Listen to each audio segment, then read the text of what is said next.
Operation सिंदूर में शामिल रहे MH-60 रोमियो हेलीकॉप्टर के एक और स्क्वाड्रन को नौसेना प्रमुख ने कमीशन किया। आज तक संवाददाता मंजीत सिंह नेगी ने इस मौके पर नौसेना प्रमुख एडमिरल दिनेश के त्रिपाठी से एक्सक्लूसिव बातचीत की है।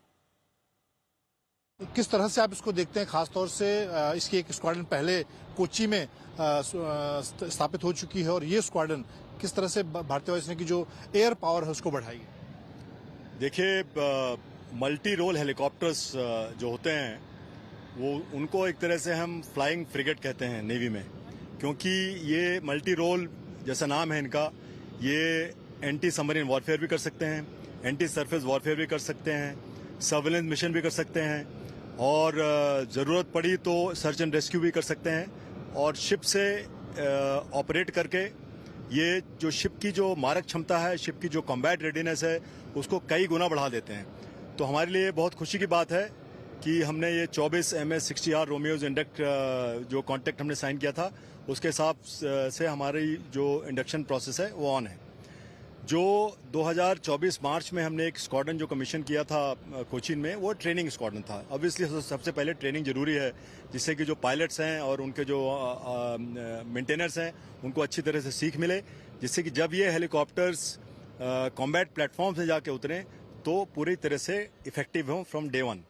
तो अब वो समय आ गया था कि हमें एक ऑपरेशनल स्क्वाड्रन यहाँ पर स्थापित करना था गोवा में, जो कि हमारी जो प्लेटफॉर्म्स हैं, सी गोइंग प्लेटफॉर्म्स हैं, डिस्ट्रॉयर्स, फ्रिगेट्स, एयरक्राफ्ट कैरियर, उनके ऊपर ये जाके वहाँ से ऑपरेट करेंगे।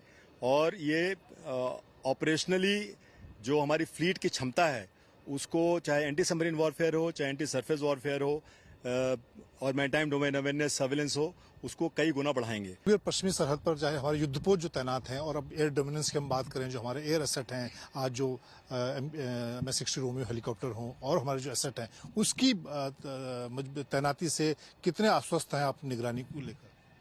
देखिए, हमारी कोशिश यही है और हरदम रहती है कि हमारे एरिया ऑफ इंटरेस्ट में जो कुछ भी हो रहा है उसकी पूरी जानकारी हमें हो।